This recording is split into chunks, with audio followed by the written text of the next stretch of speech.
দূর এক গভীর জঙ্গলে নদীর উপর দিয়ে একটি ভেলা ভেসে যেতে দেখা যায়। ভেলাটি ভাসতে ভাসতে নদীর পাড়ে একটি বড় পাথরের খাঁজে গিয়ে আটকায়।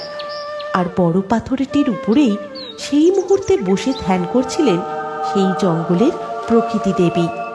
প্রকৃতি দেবীর ধ্যান ভাঙতেই ভেলাটি তার চোখে পড়ে। কি এই ভেলা কোথা থেকে এলো? ভেলার উপর একটি ছোট্ট টুনি পাখি এমন করে শুয়ে রয়েছে কেন? তারপর প্রকৃতি দেবী কৌতূহলবশত টুনি পাখিকে ভেলা থেকে তুলে নিয়ে বলেন, ও মা, এমন সুন্দর ছোট্ট টুনি পাখিটির এভাবে অকালে মৃত্যু কি করে হলো? আমি একে নতুন করে জীবন দান করব। এরপর প্রকৃতি দেবী টুনি পাখির মৃতদেহটি একটি জাদু ঝর্ণার জলের নিচে নিয়ে যেতেই টুনি পাখি প্রাণ ফিরে পায়। তুমি কে আর আমি কোথায়? আমি প্রকৃতি দেবী। তোমাকে এইভাবে মৃত অবস্থায় ভেলায় ভেসে আসতে দেখে আমি তোমার প্রাণ ফিরিয়েছি। কিন্তু তুমি কে? আর তোমাকে এইভাবে মৃত অবস্থায় ভেলায় কে ভাসিয়ে দিল? আমি টুনিয়া। তুমি জানো আমার সৎমা কাক আমার সাথে কি করেছে? তবে বলি শোনো। হে নাগরাজ, আপনি এমন জাদু করুন যাতে আমার সতীনের মেয়ে আমাদের সংসার থেকে চিরতরে বিদায় হয়ে যায়। ওই টুনিয়াকে আমি একদম সহ্য করতে পারি না। ঠিক আছে, তোর মনস্কামনা আমি পূরণ করব, কিন্তু আমি কি পাবো?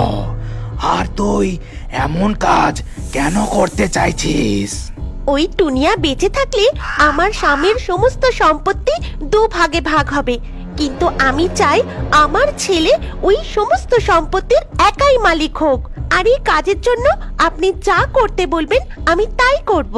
ঠিক আছে, আমি এমন ব্যবস্থা করছি যাতে কেউ টের পাবে না, আর তোর ওই সতীনের মেয়েও মরবে। আমি আমার চেলা কাল কেউটেকে পাঠাচ্ছি ওকে দংশন করে মারার জন্য। সেই দিনই দুপুরবেলায় যখন টুনিয়া তার বাড়ির সামনে খেলা করছিল, ওদিকে তখন নাগরাজ কালকেউটেকে বলে, কালকেউটে, ওই দেখ ওখানে টুনিয়া খেলা করছে, তুই লুকিয়ে গিয়ে ওই টুনিয়াকে দংশন কর আর তোর সমস্ত বীজ ঢেলে ওকে মেরে ফেল। যথাজ্ঞা প্রভু। এরপর কালকেউটে পিছন থেকে গিয়ে টুনিয়াকে দংশন করে, আর সাথে সাথেই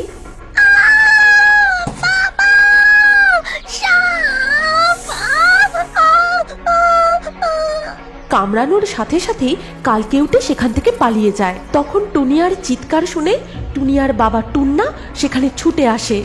কি হয়েছে মা টুনিয়া? তুই এইভাবে ছটফট করছিস কেন? টুনিয়া ছটফট করতে করতে স্থির হয়ে যায়। তখন সেখানে তার সৎ মা কাক এসে দাঁড়ায়। ওগো, এ কি হলো?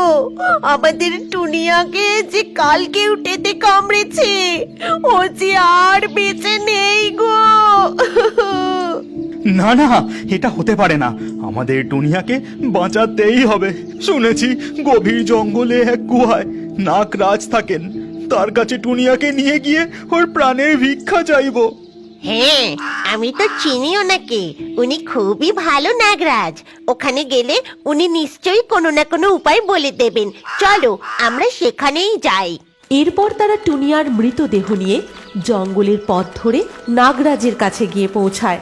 নাগরাজ তখন গুহার বাইরে বিচরণ করছিল।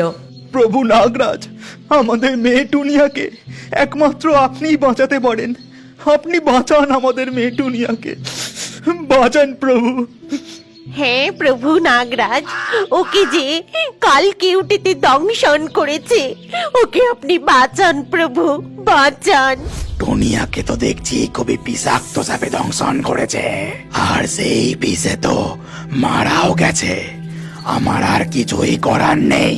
তোমরা একটা কাজ করতে পারো, ওকে বেলায় করে নদীর জলে ভাসিয়ে দাও, আর সৃষ্টিকর্তার কৃপায় ও প্রাণ ফিরে পেলেও পেতে পারে। হ্যাঁ, আমি এক্ষুনি যাচ্ছি। আমাদের মেয়েকে বাঁচাতেই হবে। আমি গিয়ে ভেলা বানাচ্ছি, তুমি একটু পর টুনিয়াকে নিয়ে নদীর পাড়ে এসো। এই কথা বলে টুনিয়ার বাবা ভেলা বানানোর জন্য সেখান থেকে চলে যায়। তখন টুনিয়ার সৎমা নাগরাজকে বলে, টুনিয়ার বাবা ভেবেছিল আপনার কাছে এলেই টুনিয়ার বিষ মুক্ত করা যাবে, কিন্তু সে তো আর জানে না এই মেয়েকে মারার ষড়যন্ত্রে আমি আপনারই সাহায্য নিয়েছি। আমি খুব খুশি। এবার আপনি বলুন আপনার জন্য আমি কি করতে পারি। সময় হলেই আমি সে কথা নিজেই জানাবো। এই কথা শুনে টুনিয়ার সৎমা খুব খুশি হয়ে টুনিয়াকে তুলে নিয়ে নদীর পাড়ে চলে যায়। তারপর তার বাবা টুন্না টুনিয়াকে নিয়ে নিজের হাতে ভেলায় শুইয়ে দেয়। টুনিয়া, আজ তোকে আমি নিজের হাতে ভেলায় ভাসিয়ে দিলাম। হে সৃষ্টিকর্তা, তুমি আমার মেয়েকে আমার কাছে ফিরিয়ে দিও। আর এইভাবেই ভেলায় ভাসতে ভাসতে আমি এখানে এসে পৌঁছেছি। তোমার সাথে খুবই অন্যায় হয়েছে। এই কাজের শাস্তি ওদের দুজনকে পেতেই হবে। আর তুমি তোমার বাবার কাছে আবার ফিরে যাবে। এদিকে নাগরাজ টুনিয়ার সৎমা কাকের কাছে এসে বলে, কাক, কাক, বাড়িতে আছো নাকি? বাইরে এসো একবার। কাক ঘর থেকে বেরিয়ে এসে বলে, কি হয়েছে নাগরাজ, আদেশ করুন। এখন আমার কাজের পারিশ্রমিক নেবার সময় হয়েছে, তাই এই পানীয়টি তোমরা তিনজনেই একটু একটু করে খেয়ে নাও। আপনার পারিশ্রমিকের সঙ্গে এই পানীয়টির কি সম্পর্ক সেটা তো ঠিক বুঝলাম না নাগরাজ। আহা, যা বলছি শোন, না হলে তোদের তিনজনকেই আমি গিলে খাবো। এই কথা শুনে কাক খুব ভয় পেয়ে গিয়ে নাগরাজের হাত থেকে পাত্রটি নিয়ে প্রথমে ছেলেকে খাওয়ায়, তারপর ছেলের খাওয়া হয়ে গেলে নিজে খায়। এরপর পাত্রটি স্বামী টুন্নার দিকে এগিয়ে দেয়। এসব কি হচ্ছে? কেন খাবো এই পানীয়? তুই এটা খাবি নাকি আমার ছবল খাবি? ঠিক সেই মুহূর্তে সেখানে টুনিয়া ও প্রকৃতি দেবী এসে উপস্থিত হয়। না বাবা, ওটা তুমি পান করো না। আর আমার মৃত্যুর জন্য সৎমা কাক আর ওই নাগরাজ দায়ী। এদিকে ততক্ষণে নাগরাজের দেওয়া ওই পানীয়টি পান করার ফলে কাক ও তার ছেলে সাপে রূপান্তরিত হয়ে গেছে। আর এই সমস্ত কিছু দেখে প্রকৃতি দেবী বলেন, কাক তো তার উচিত শিক্ষা পেয়েছে, কিন্তু নাগরাজ, তোমার শাস্তি তো এখনো বাকি আছে, আর সেটা দেব আমি। এই কথা শুনেই নাগরাজ সেখান থেকে পালাতে যায়, কিন্তু প্রকৃতি দেবী তার জাদুদণ্ড দিয়ে তাকে পাথরে রূপান্তরিত করেন। টুনিয়া, আজ থেকে তুমি নিশ্চিন্তে তোমার বাবার সাথে এই বাড়িতেই থাকবে। আর আমি নাগরাজকে তার গুহায় চিরকালের জন্য পাথর করেই বন্দি বানিয়ে রেখে দেব। এরপর প্রকৃতি দেবী জাদুর সাহায্যে পাথর মূর্তি নাগরাজকে তার গুহায় পাঠিয়ে দেন ও নিজে আবারও সেই ঝর্ণার কাছে নিজ রাজ্যে ফিরে যান।